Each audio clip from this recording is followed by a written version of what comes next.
Hi there. Today I am turning some great gel print backgrounds into these greeting cards with this awesome Walrus stamp from Colorado Craft Companies.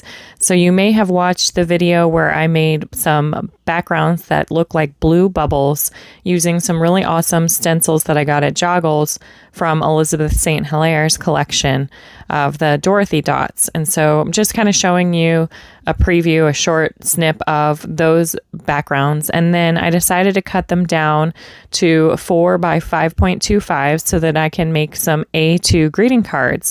Now this cute little walrus is called the Mini Walrus by Anita Jerem for Colorado Craft Company. And I'm going to use my MISTI, the most incredible stamping tool invented, and some rectangles that I cut out with my Sizzix Big Shot to make some sentiments to put on the front of the greeting cards.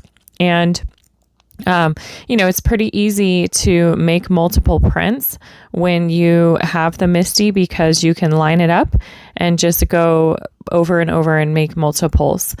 And so I have my Ranger Archival ink out there as well. I'm going to use, I've got a couple of different color options, but the reason that I'm going to choose to use the Ranger Archival ink is because I plan to add some water to the paper after I print, and the Archival ink is not going to move. And this color is Sepia. And so I'll go ahead and print the walrus. I assume a walrus is brown, probably brownish gray. And so this color should work out pretty well for my purposes. And, so I'm just going to stamp the walrus, and I have the sentiment included, but I hadn't yet decided if I wanted the sentiment to be the same color.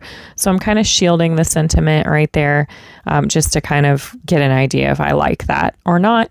And it's easy enough to do with a piece of scrap paper. So I'm going to get plenty of ink on that stamp. The great part about the most incredible stamping tool invented is that if your first print is not dark enough, you can go again and again to make it as dark as you want it to be. And it won't move on you, which is great. That's what that magnet is there for.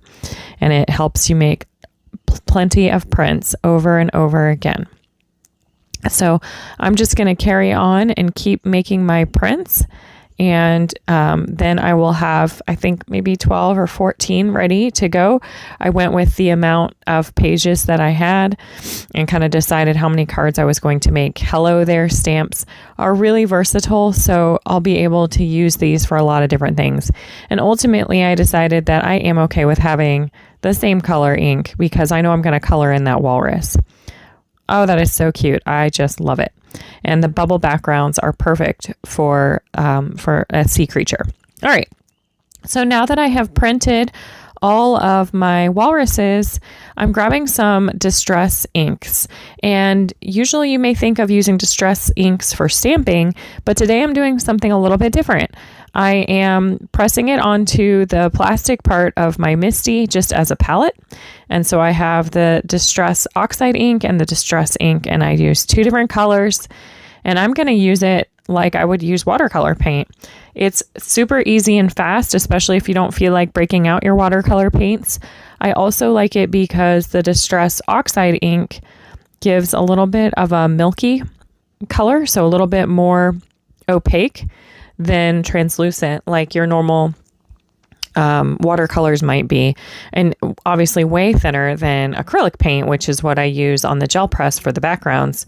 That would be a lot more difficult to control, but this is really easy to control. And so I just grab a small round paintbrush that I would use for watercolors, and I mix up those 2 colors right there on my MISTI palette, and I start painting. Good to have a little bit of water there to help you work the paint around. And I always keep a cloth handy for drying off the brush if I get too much on there.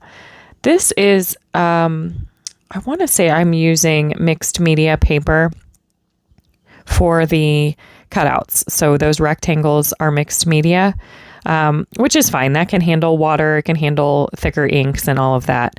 If I was just using my normal Nina cardstock like I'm using for the greeting cards, then I might have a little bit of trouble putting this much ink or paint or water down on it. So you want to be careful there. And that's another reason why you can use unique creative solutions to decorate your greeting cards and decorate your sentiments rather than worrying about having to use your watercolors or some heavier paints. And so whether I'm using cardstock or a mixed media, this will be fine.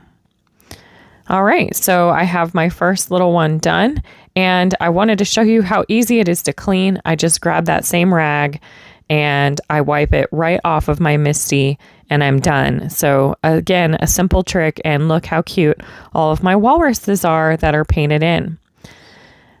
And so I have cut the backgrounds. I have the walruses cut out. They're all painted. I just love that shimmery background. That was one of the cleanups, right? And then I've got my Tombow Xtreme, my absolute favorite adhesive that I use for everything. Refills are really easy. And then I have my white A2 cardstock. And so I'm going to go ahead and start putting the backgrounds on the A2 cardstock using the Tombow Xtreme adhesive. I find that the Tombow Xtreme adhesive, you really only need to go around the edge and maybe put a little bit in the middle, and that's sufficient. You don't have to cover the entire background. These are going to stay when you send them in the mail.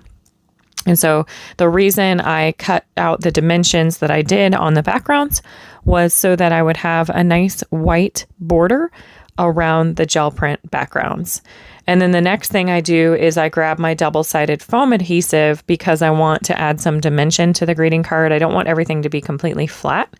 And so then by taping this on the back of each of the rectangles with the walrus sentiment on there, that will give it a little bit of lift. And so it won't be just a boring flat greeting card. I'll have that extra added oomph to it. And so 3 strips on the back of this rectangle should be enough. And then you just peel off the back side of the adhesive, and then it's going to be easy enough to center the sentiment or greeting on the front of the greeting card. And so I'll flip it over and press it down right there. It looks great. So you can kind of eyeball center. I've done it enough. I'm eyeballing it. It really shows that nice border on the rectangle that I cut out.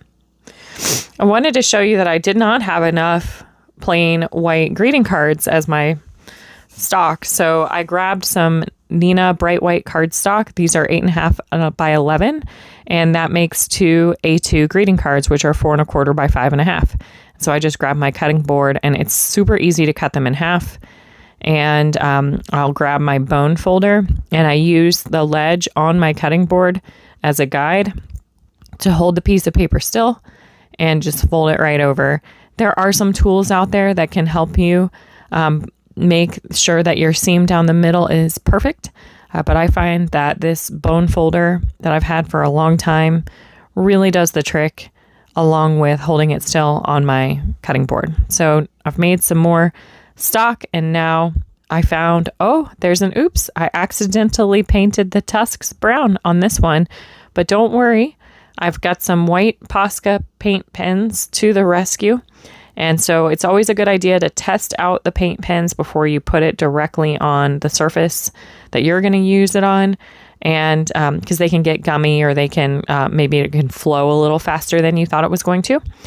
So this is a really good tool to fix your oopses, and I kind of like it because it's mixed media. So now I have multiple different types of paint on my sentiment. So an easy fix on that sweet little walrus right there. And it looks just fine with the Posca paint pen. Great. All right. Well, I hope that you enjoyed. I love making greeting cards using these gel prints that I have stacked up everywhere. Please subscribe to my channel and share any comments that you have on any tips you have for gel prints. Have a great day.